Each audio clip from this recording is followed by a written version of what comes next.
Good evening, I'm Ben, and welcome to the show where you and I gather around this campfire to hear some of our fellow campers' scariest experiences. Whether you're a new or returning one, I'm glad you're here.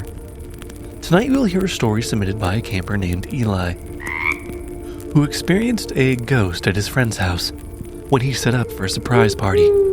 Now, without further ado, do you want to hear a ghost story? I don't think I'm going to do anything like this again. It was supposed to be a surprise. A dumb, harmless surprise for my best friend Mika's birthday. He and his parents had gone to his grandma's house for the weekend, so I figured it'd be funny to sneak in and decorate before they got back. I had his garage code and knew the back door never locked perfectly. I'd be in and out, just like I had been 1,000 times before. It didn't feel like breaking in, it felt like a prank we'd both laugh about. I'd bought balloons, streamers, and even those funny little party hats. The house was dark when I got there, around 8:30 at night. I didn't want to wait until the next morning because his mom always said they'd get home later than they really did. I was trying to keep the whole thing under wraps, even from her. I slipped in through the garage and into the kitchen, flipping on the lights as I went. Everything was quiet, normal. I set the decorations on the table and started unrolling streamers. That's when I noticed something weird. The dining room, where I was planning to set everything up, had already been decorated. Just a few blue ribbons strung across the ceiling, drooping like they'd been up for a little too long. And there were paper stars hanging from the corners of the rooms, all hand cut. Jagged, really, like maybe a kid made them with some dull scissors. I thought perhaps Mika's mom had already done something, but she was never really the arts and crafts type. The tape holding the stars to the ceiling seemed brittle and yellowed. It looked old. I moved closer and saw that one of the stars had writing on it, scribbled in crayon. "He's 7 now," it said. That's odd. Mika's turning 15. I backed away trying to think logically. Maybe it was from a past birthday?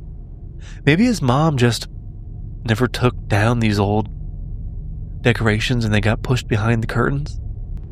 But the air in the room began to feel weird, like that heavy pressure before a thunderstorm.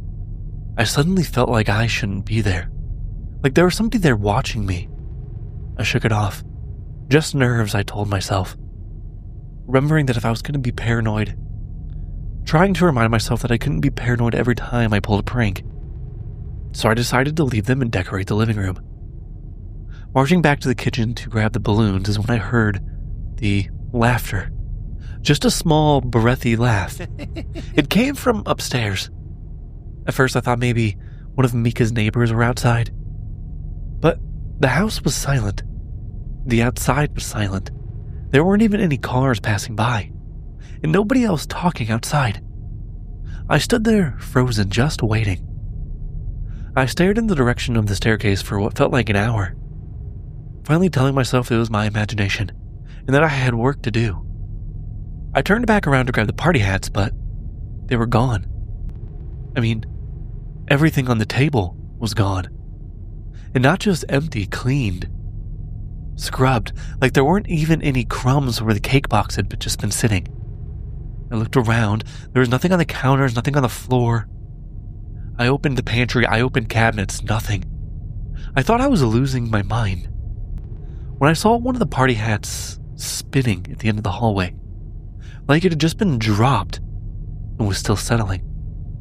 I reluctantly walked down the hallway. As I picked up the hat and turned back around, every light in the house quickly flicked off. I grabbed my phone and turned on the flashlight, catching something in the beam on the wall next to me. Red crayon. "Where is my cake?" was written on the wall. Now I started to panic. I bolted for the door, but it was locked. And not just locked, jammed, like something was holding it from the other side. And as I mentioned earlier, this door never locks all the way. I turned around to maybe go through the front door. when I saw a small boy standing at the end of the hallway. Just standing there in the dark, his face low, head tilted looking at the ground, and he looked fuzzy, like TV static, but shaped like a kid. I couldn't see his eyes, I couldn't see his face, I couldn't see any distinguishable features, but I felt him looking at me. "Mika? Is that you? This isn't funny," I said, even though I knew it wasn't him. This boy, this thing took one step forward. The streamers above me started to twist, not from air. They were being turned. One by one, they curled tighter and tighter, until they eventually snapped free and floated down. I ran out the way I came, slamming my shoulder into the garage door.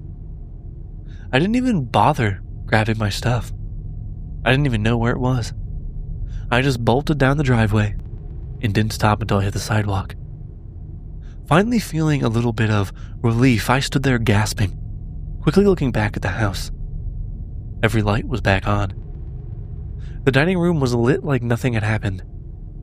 There were no decorations, and I saw my decorations sitting on the counter in the kitchen. But at the head of the table in the dining room, I swear there was this shadow. Someone sitting at the head of the table. Small. Still. Like a small boy, waiting to be sung happy birthday. The next day I asked Mika about it, casually. He said he didn't know anything about old decorations. Said his mom never throws him birthday parties in the house. Hadn't since he was a little kid. Out of curiosity, I looked up his address. 15 years ago, a kid named Caleb died in that house. Choked on a balloon at his own party. He was turning 7. Mika had never heard that story. His family bought the house the year after. Moved in when he was a few months old. I didn't tell him what I saw or what I heard in the house. But I know this. I will definitely not be going in there to set up for a birthday party ever again. I think I know why his mother doesn't throw him parties now either.